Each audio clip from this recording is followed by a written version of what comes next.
তোমার মুখে সবসময় হাসি ফোটাবার আমার প্রমিস আমি পূর্ণ করতে পারলাম না।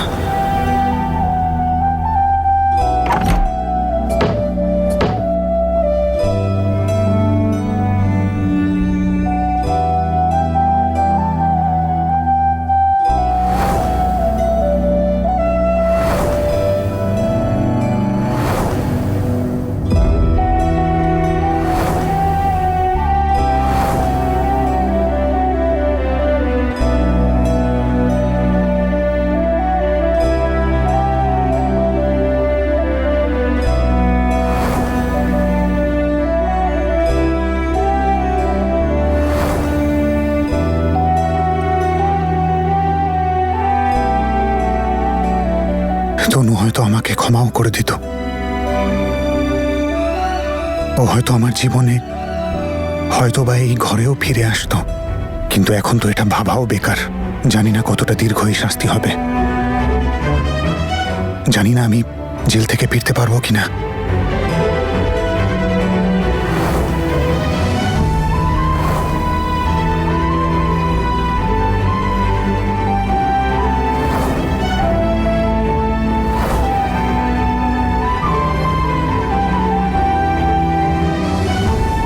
আমি তোমাকে খুব ভালোবাসি তনু,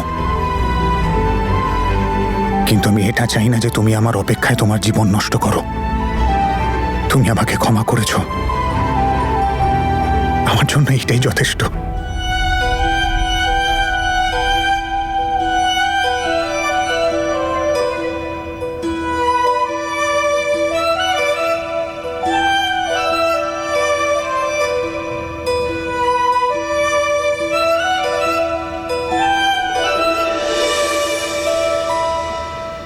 তনু, কি হয়েছে মা? মাথা যন্ত্রণা? বাম লাগিয়ে দেবো? ব্যথা তো হচ্ছে মা, কিন্তু এই ব্যথাটা ওষুধে ঠিক হবে না।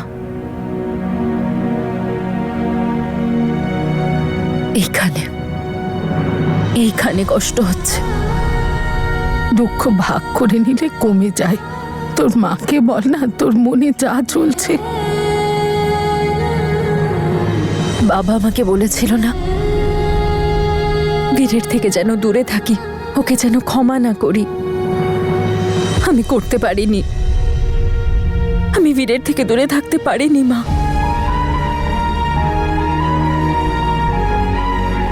বীর আমার মনে, আমার নিঃশ্বাসে আছে মা। ওর আনন্দে আমি আনন্দে থাকি, আর ওর কষ্টে আমার বুকটা ফেটে যায়। আজও মনে হয় যেন ওর লাইফটা আমার সাথে যেন জুড়ে আছে। ও খুশি থাকলে আমিও খুশি, আর ও দুঃখে থাকলে আমিও খুশি নই। তুমি তো দেখেছিলে মা, আমি ওর কাছে যাওয়ার চেষ্টা করিনি। আমি অনেক চেষ্টা করেছিলাম ওর থেকে দূরে থাকার, কিন্তু এরকম হয়নি। আমি না চাইতেও আমার সমস্ত চিন্তা ভাবনা বীরকে কেন্দ্র করেই। আমাদের মধ্যে যা কিছু হয়েছে, ও যা ভুল করেছে, কিন্তু সেটা শুধরানোর জন্য আরো অনেক বেশি কিছু করেছে মা। একজন ভালো মানুষ হয়ে দেখিয়েছে, সম্পর্ককে বুঝতে শিখেছে, সম্মান করতে শিখেছে। আমি ওকে ক্ষমা করে দিয়েছি মা। আমার মনে ওর জন্য আর কোনো কিচ্ছু নেই। হয়তো কোনোদিন ওর উপর আমি রেগে থাকিনি, কিন্তু হ্যাঁ, নিজের কষ্ট আর যন্ত্রণার মুখোশ পরে ওর সামনে পাথরের মতো হয়ে থাকতাম। কিন্তু কখনো চাইনি ও আমার চোখের সামনে থেকে দূরে থাকুক। কোথাও না কোথাও আমার মনের মধ্যে এটুকুই আশা থাকতো যে আমার জীবনে বীর নাই থাকুক, কিন্তু যেন আমার সামনে থাকে সব সময়।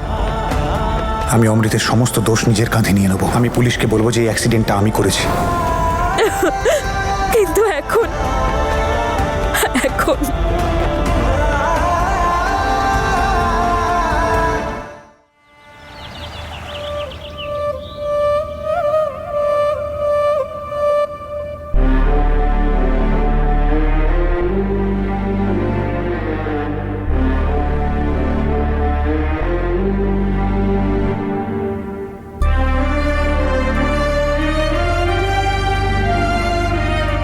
হে উপরওয়ালা, আমার অমৃত অমৃতকে এই বিপদ থেকে উদ্ধার করো। তুমি দয়া করো উপরওয়ালা, তুমি রক্ষা করো।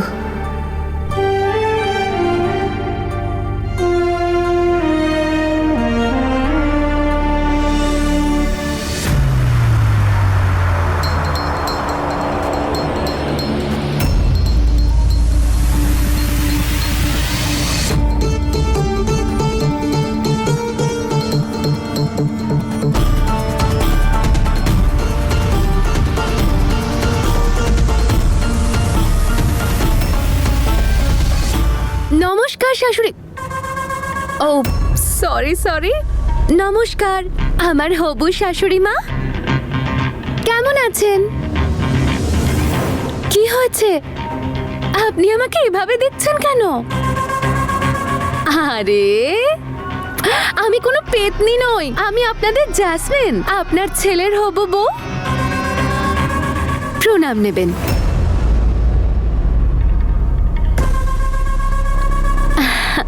ছাড়ুন, কোনো ব্যাপার না। আপনি আশীর্বাদ তো দেবেন না, কিন্তু আপনার হবু বৌমাকে প্রসাদ তো খাওয়াতেই পারেন। দিন। কি চাইছো তুমি জ্যাসমিন? কোন জন্মের শত্রুতা মেটাচ্ছ আমাদের সাথে? আমার অমৃত শেষ হতে হতে বেঁচে গেছে তোমার জন্যে, এখনো তোমার প্রাণটা জুড়োয়নি। আরে আপনার ছেলে যদি নিজের শিরা কেটে ফেলে, এতে আমার কি দোষ বলুন তো? আমি জানতাম না কি ছাই ও এসব করবে। আরে শাশুড়ি মা, আমি আপনাকে কি বলবো, আমি তো নিজেই চাইছি যে তাড়াতাড়ি আপনার বাড়ির বৌমা হয়ে যাই, তারপর সব কিছু একদম পারফেক্ট করে দিই। কিন্তু আপনার এই দুটো ছেলে না, ওরা আমাকে শান্তিতে বাঁচতে দিচ্ছে না। কাল অমৃত আপনার আর আমার দুজনেরই ঘুম নষ্ট করেছে, আর এখন এই বীর, আমার তো মনে হচ্ছে বীর প্ল্যান করেই নিয়েছে যে আপনাকে ও শান্তিতে বাঁচতেই দেবে না।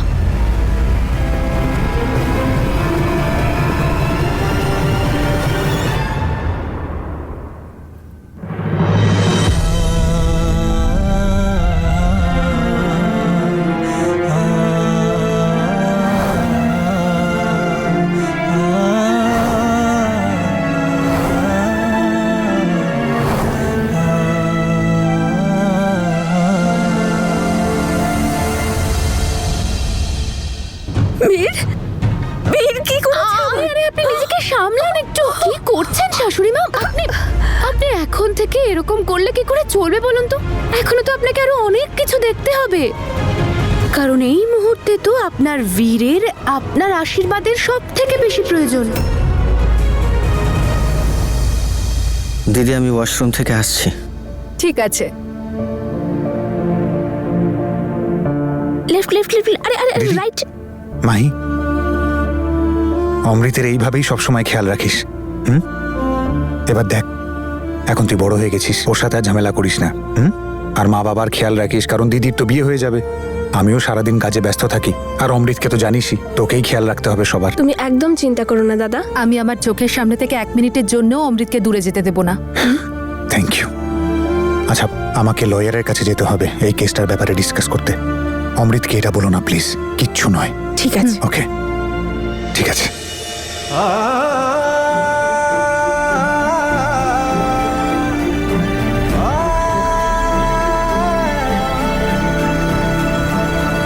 তুমি কি করতে চলেছো? কি করতে চলেছো তুমি বীরের সঙ্গে? আরে আমি কিচ্ছু করব না আপনার বীরের সঙ্গে। ও নিজেই কিন্তু নিজের ক্ষতি করতে চলেছে। দেখা হয়েছিল তো কাল আমার সাথে। আমি তোমার কোনো উদ্দেশ্য পূর্ণ হতে দেব না। না তুমি আমাদের পরিবারের বউ হবে, আর না তুমি প্রপার্টির অর্ধেক ভাগ পাবে। আরে তোমার সাথে থাকার থেকে অনেক ভালো যে আমি অমৃতের সমস্ত দোষ নিজের কাঁধে নিয়ে জেলে চলে যাই। আমি সারা জীবন হেসে খেলে জেলে থাকবো, কিন্তু তোমার সাথে থাকবো না। আরে সাবধানে শাশুড়ি মা, প্রসাদ এটা। হ্যাঁ শাশুড়ি মা, আপনার ছেলে বীর, ও অমৃতের সমস্ত দোষ নিজের ঘাড়ে নিতে চলেছে আর জেলে যেতে চাইছে। বীর, আরে শাশুড়ি মা, কি হয়েছে বাবা? কিচ্ছু নয় ঠাম্মা, তোমার আশীর্বাদ নিতে এসেছি। লয়ারের সাথে দেখা করতে যাচ্ছি তো। যা বাবা, উপরওয়ালা তোকে সফল করুন।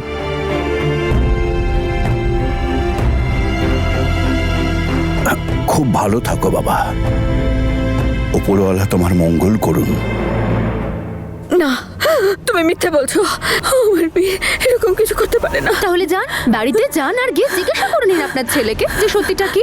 আরে শাশুড়ি মা, আমি তো আপনাদের সবার ভালোই চাই, সেই জন্যই তো আমি আপনাকে বলতে এসেছি যে আপনারা সবাই তাড়াতাড়ি আমাকে বৌমা হিসেবে মেনে নিন, তারপর সবকিছু একদম পারফেক্ট হবে।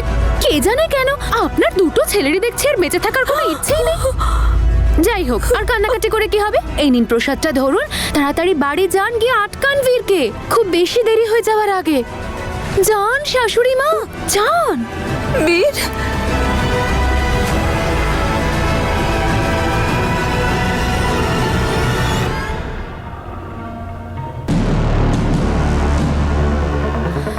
মিস্টার বীর সিং, তোমার এই প্ল্যানটাও আমি টায় ফিশ করে দিলাম। এবার তুমি অমৃতকে বাঁচানোর জন্য শাস্তি পাও বা না পাও, কিন্তু ইমোশনাল হয়ে গিয়ে আমাকে নিজের প্ল্যানটা বলে দেওয়ার শাস্তি তো তোমাকে পেতেই হবে।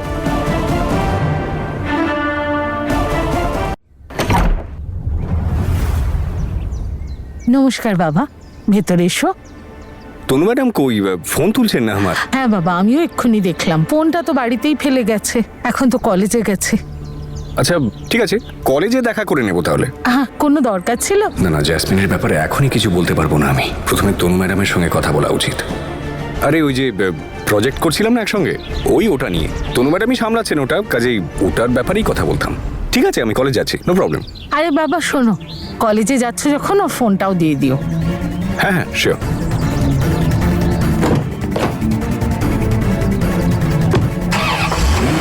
আমাকে জ্যাসমিন আর ওর ফেক অ্যাক্সিডেন্টের ব্যাপারে যত তাড়াতাড়ি হোক জানাতে হবে, যাতে উনি পরিবারের সবাইকে বাঁচাতে পারেন।